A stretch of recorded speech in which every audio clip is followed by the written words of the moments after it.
London bridge is falling down falling down falling down. हाँ दोस्तों, आप हमारे हॉरर आर यूट्यूब चैनल पर ही हैं, सो डोंट गेट कंफ्यूज। नमस्ते दोस्तों, मैं हूँ रिमिता।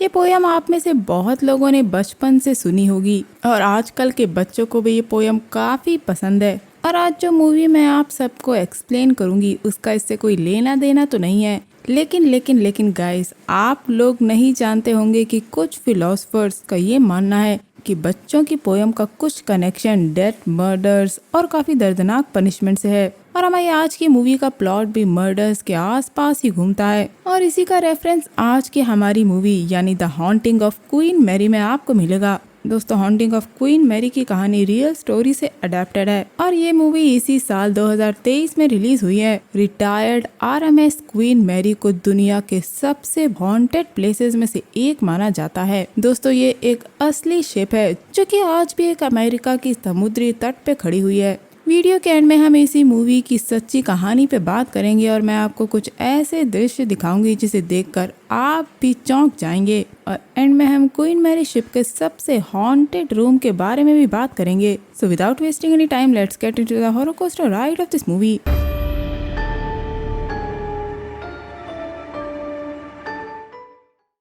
कहानी की शुरुआत हैलोवीन ईव 1938 से होती है, जहां हम क्वीन मैरी शिप को देखते हैं जो कि काफी बड़ी और खूबसूरत शिप थी। और हम देखते हैं कि वहां काफी भगदड़ मची हुई थी। सारे क्रू मेंबर्स उस शिप के गेस्ट को समुद्र के तट पे ले जा रहे थे कि तभी वहां हम रूम नंबर 474 को देखते हैं और बैकग्राउंड में एक विसिल की आवाज आती है। यहाँ हम देखते हैं कि उसी शिप के एक गेस्ट ने कुल्हाड़ी से अपनी वाइफ को जान से मार दिया था और उसकी 8 साल की बेटी है जिसका नाम है जैकी, जो कि अब लापता है और क्रू उसे ढूंढ रहा है। तभी हम उस रूम के अंदर एक क्रू मेंबर पोर्टर को जाता हुआ देखते हैं और उस रूम के अंदर 4 लाशें पड़ी हुई थी जिनको किसी ने काफी बेरहमी से मार दिया था। और तभी पोर्टर के पास मास्क पहने हुए एक औरत आती है। वो औरत काफी डरावनी लग रही थी। वो पोर्टर के पास आते ही गिर जाती है और अब हम उस बच्ची जैकी को देखते हैं जो अपने पिता के पास जाकर रोने लगती है क्योंकि उसकी माँ ग्वेन को किसी ने मार दिया था, यानी वही मास्क वाली लेडी। अब जैकी का पिता उसे चुप होने के लिए कहता है और कैप्टन के पास ले जाने के बहाने वो उसे कहीं और ले जाता है। और हम वहीं ऊपर डेक पर कुछ बच्चों को लंदन ब्रिज वाली पोयम को गाते हुए सुनते हैं। इस भगदड़ के बीच में हम जैकी की एक चीख सुनते हैं जहाँ हमें कुछ समय पहले की कहानी दिखाई जाती है, जहाँ हम रैच फैमिली को देखते हैं जिसमें एक पिता है डेविड, मदर है ग्वेन और उनकी बेटी जैकी। असल में ये तीनों उस शिप के 3rd क्लास मेंबर्स में से एक थे, पर अब वो उस शिप के 1st क्लास मेंबर की जगह लेकर एक रेस्टोरेंट में खाना खाने जा रहे थे क्योंकि 1st क्लास मेंबर ने अपनी बुकिंग कैंसिल करवा दी थी। इस बीच हम देखते हैं कि डेविड और ग्वेन दोनों ने ही मास्क पहने हुए थे क्योंकि आज हैलोवीन का सेलिब्रेशन था और उस टाइम ये मास्क नॉर्मल थे। जहां डेविड एक काफी बड़े और फेमस प्रोड्यूसर को पहचान जाता है जिसे जैकी एक बार मिलना चाहती थी, पर डेविड और ग्वेन इसे मना करते हैं। और गाइस, तभी मूवी प्रेजेंट यानी 2023 में आती है और यहाँ हम एक माँ एन को देखते हैं जो अपने 8 साल के बेटे लूकस के साथ थी। लूकस की डिसेबिलिटी की वजह से वो काफी छोटा लगता था। दोस्तों, यहाँ से मूवी पास्ट यानी कि 1938 और फिर प्रेजेंट यानी 2023 में शिफ्ट होगी। तो कहानी को ध्यान से सुनिएगा। अब प्रेजेंट में एन और लूकस दोनों क्वीन मैरी शिप पर जा रहे थे क्योंकि एन को एक बच्चे की नजर से एक हॉरर स्टोरी लिखनी थी और उसी के रिगार्डिंग एन उस शिप के प्रेजेंट कैप्टन से मीटिंग के लिए जा रही थी। हम देखते हैं कि लूकस ने अपना कैमरा निकाल लिया था, जिसके बाद हम एक पुरानी न्यूज शो को देखते हैं जिसमें हमें क्वीन मैरी शिप के बारे में बताया जा रहा था कि क्वीन मैरी शिप 31 साल तक समुद्र में घूमती रही। इंटरव्यू के बाद हम एन और लूकस को देखते हैं जो पैट्रिक से मिलते हैं और पैट्रिक एन का करंट बॉयफ्रेंड है जो वहाँ एन की मीटिंग के लिए आया था, इसीलिए वो लूकस को अपने साथ ले जाता है ताकि एन अपनी मीटिंग कर सके। लूकस और पैट्रिक शिप को एक्सप्लोर करने चले जाते हैं। अब कहानी यहाँ से फिर से 1938 पर शिफ्ट होती है और हम उस समय के क्वीन मैरी के कैप्टन कैरेडीन को देखते हैं और उसी शिप का क्रू मेंबर गिब्सन उससे मिलने आता है और उनकी बातों से हम ये जान पाते हैं कि कैरेडीन उसे और ज्यादा फास्ट करना चाहता था।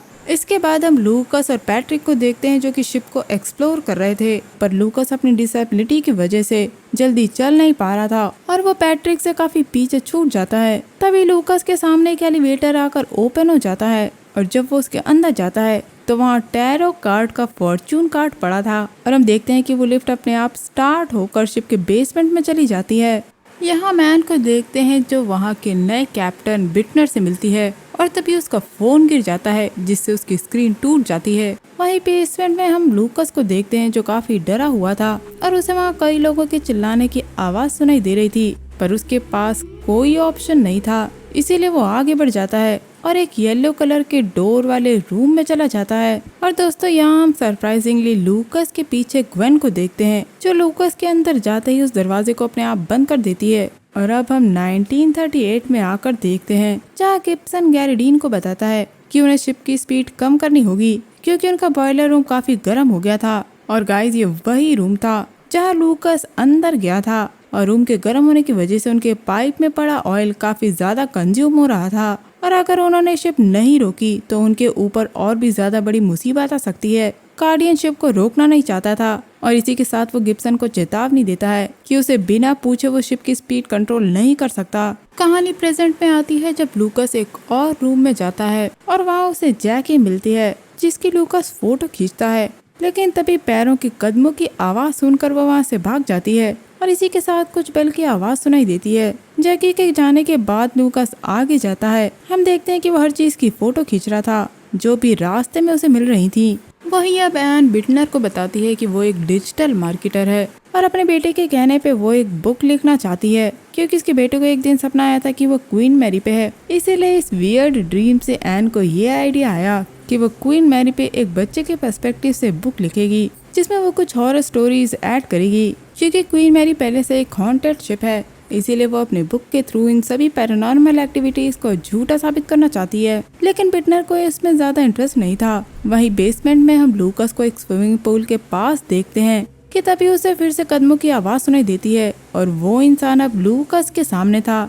जिसकी फोटो लूकस ले लेता है, पर तभी कोई आकर उसे स्विमिंग पूल में धक्का दे देता है जिससे लूकस स्विमिंग पूल के साइड पर कैमरे में गला फंसने की वजह से लटक जाता है जिससे उसका दम घुटने लगता है और एकदम से पानी से एक औरत बाहर निकलकर लूकस को अंदर खींच लेती है। मतलब दोस्तों लूकस अब नहीं रहा। अब हम एन को बिटनर के साथ देखते हैं और बिटनर एन को शिप के एक ऑडिटोरियम को दिखाता है जहाँ कई बड़े बड़े लोग आए थे और इसी के साथ वहाँ एक मैप था जो शिप पे लोगों को अटलांटिक ओशन में लोकेशन बताने में हेल्प करता था, लेकिन अफसोस है कि वो मैप 1967 के बाद बन था। तभी बिटनर उस मैप में बनी एक शिप को मूव होते देखता है जिसे देखकर वो काफी डर जाता है और एन को कुछ बिना बताए वहाँ से चला जाता है। लेकिन हमें इस मूवी के काफी सरप्राइजेस मिलने वाले हैं, जिसमें से एक सरप्राइज तो ये है कि हमें पता नहीं कि लूकास उस स्विमिंग पूल से बाहर कैसे आ गया था और हम उसे एना और पैट्रिक के साथ देखते हैं और एना और पैट्रिक को भी पता नहीं था कि लूकास के साथ क्या हुआ है। वो बस ये जानते हैं कि लूकास थोड़ी देर के लिए गायब हुआ और फिर वापस आ गया। अब एन वहाँ से जाने लगती है, लेकिन लूकास कुछ लोगों की विस्परिंग सुनता है जहाँ वो लोग लूकास को वहीं रुकने के लिए कह रहे थे। अब बिटनर एन लोगों को रोकने आता है, लेकिन वो लोग वहाँ से जा चुके थे। तब बिटनर उन्हें कॉल करके वहाँ बुला लेता है। इसके बाद हम जैकी को देखते हैं जो उस प्रोड्यूसर से एक बार मिलना चाहती थी, पर डेविड उसे रोक रहा था। इसलिए वो टैरो कार्ड की हेल्प से चेक करते हैं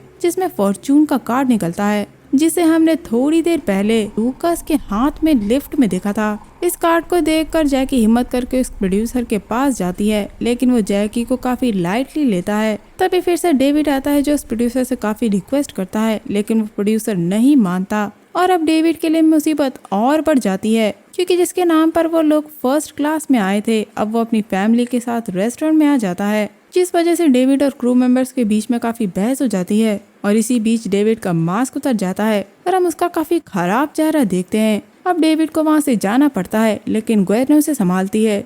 अब हम पैट्रिक और एन को देखते हैं जो बिटनर से शिप पे मिलने आए थे, लेकिन लूकास उनके साथ नहीं आया था और हम एन के हाथों में भी चोट देखते हैं। लूकास के ना आने पे बिटनर उन्हें फिर से मना करता है, लेकिन एन के इंसिस्ट करने पे बिटनर उन्हें बुक लिखने की परमिशन दे देता है। वो कहता है कि वो पूरी शिप को देख सकती है, सिर्फ एम ब्लॉक को छोड़कर। यहाँ हमें पता लगता है कि बिटनर नहीं मानता कि लूकास पूल में गिर गया था, क्योंकि उसके हिसाब से वहाँ का पूल बॉयलर रूम के ऊपर है और वो अब खाली है। बिटनर उन्हें एक रूम दे देता है। दोस्तों अब आप गैस करिए कि वो रूम कौन सा था। जी हाँ, रूम नंबर 474 यानी कि 1938 का वही रूम। जैकी अकेली थी, तभी उसके पास प्रोड्यूसर का एक फ्रेंड आता है जो उस टाइम इंग्लैंड का काफी बड़ा सुपरस्टार था और वो जैकी से एक डांस परफॉर्मेंस के लिए पूछता है। वहीं हम ग्वेन को देखते हैं जो जैकी को लेने आई थी, लेकिन अब उसे अंदर नहीं जाने दिया जाता, जिस पे वो फिर से टैरो कार्ड का एक कार्ड निकालती है और इस बार वो कार्ड सैक्रिफाइस का था।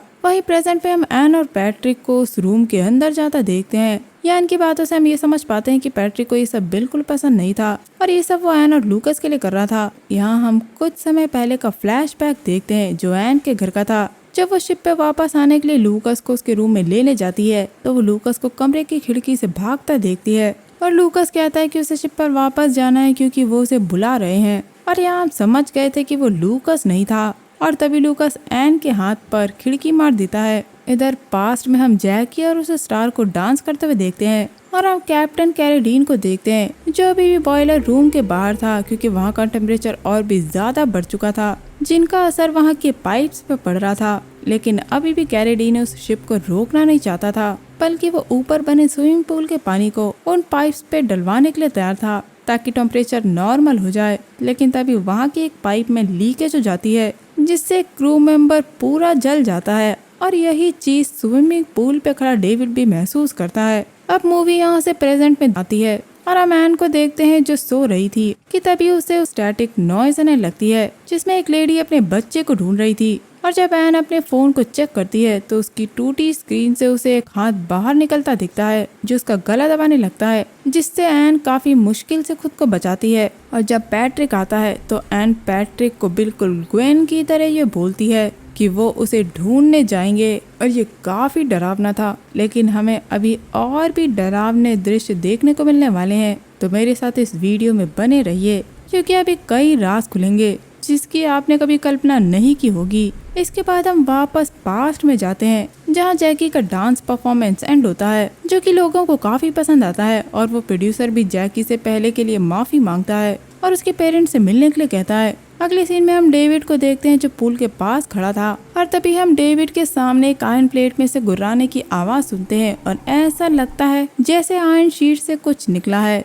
जो स्विमिंग पूल में आया है। इसके बाद हम ग्वेन को रूम में देखते हैं जहां वो जैकी और उस कार्ड की वजह से काफी डरी हुई थी। लेकिन दोस्तों यहाँ एक और चीज नोटिस करने वाली थी कि वो कैबिन था तो डेविड का, लेकिन उसमें किसी और की फैमिली फोटो भी पड़ी हुई थी। तभी हम वहाँ डेविड को पहुँचता देखते हैं जिसके हाथ में एक कुल्हाड़ी थी। वो खुद को शीशे में काफी अजीब तरीके से देखता है। अब ग्वेन समझ जाती है कि कुछ तो गड़बड़ है, इसीलिए वो टैरो कार्ड पर हेल्प लिखकर अपने रूम के साथ वाले रूम में बैठे कुछ लोगों को छुप कर दे देती है और फिर डेविड के पास जाकर जैकी को ढूंढने के लिए कहती है। पर डेविड उससे मास्क पहनकर वॉशरूम में आने के लिए कहता है और वॉशरूम में जाने पे डेविड उसके चेहरे पे हमला कर देता है और वो डेविड से अपनी जिंदगी की भीख मांगती है। तब डेविड कहता है कि वो पिछले 8 साल से कुछ नहीं कर पाया और अब उसकी शिप से सारी सर्विस एंड हो गई है, इसलिए वो ग्वेन को मारने के लिए उठता है। तभी दूसरे रूम के लोग ग्वेन के रूम में आ जाते हैं जिनको ग्वेन ने हेल्प वाला कार्ड दिया था और उनके आने पर डेविड उन्हें भी जान से मार देता है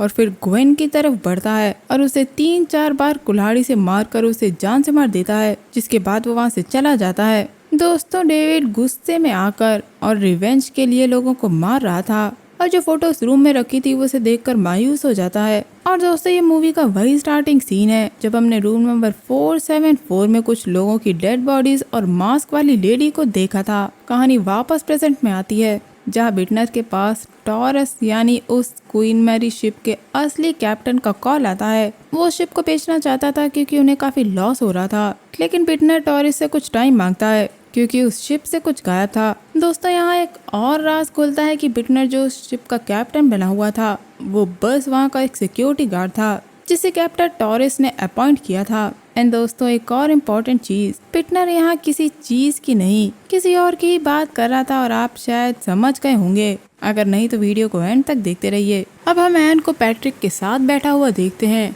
एन लूकस के बदले बिहेवियर से काफी परेशान थी, पर वो दोनों ये समझ गए थे कि जिस बच्चे को वो घर ले गए थे वो लूकस नहीं कोई और था और इसका जवाब लूकस के कैमरे में मिल जाएगा, इसीलिए अब इन्हें उस स्विमिंग पूल को ढूंढना होगा। तभी वहाँ की लाइट चली जाती है। इसी के साथ हम एक बार 360 डिग्री शॉट को देखते हैं और हम वहाँ कई सारे लोगों को देखते हैं जो उस वक्त वहाँ मौजूद थे, लेकिन एन और पैट्रिक को नहीं दिख रहे थे, यानी कि वो सब आत्माएं थीं जो शायद उस शिप पर फंसी हुई थी। तभी अचानक से वहाँ अल्कोहल्स की कुछ बॉटल्स गिरती हैं, जिससे डर कर पैट्रिक भागने लगता है और ये सब बिटनर सीसीटीवी पर देख रहा था, इसीलिए वो गन लेकर उन्हें रोकने जाता है। आखिर इस शिप का राज क्या है और बिटनर आखिर है कौन और वो इस शिप के कौन से राज को छुपा रहा है, ये आपको इस मूवी के एक्सप्लेनेशन के पार्ट 2 में मिलेगा, जो बहुत जल्द ही आने वाला है। तब तक के लिए बस इतना ही, लेकिन मेरे साथ इस मूवी के एक्सप्लेनेशन में बने रहिए। मैं मिलूंगी आपसे अगले वीडियो में, तब तक के लिए अपना बहुत ख्याल रखिए। Stay safe, keep hunting, lots of love.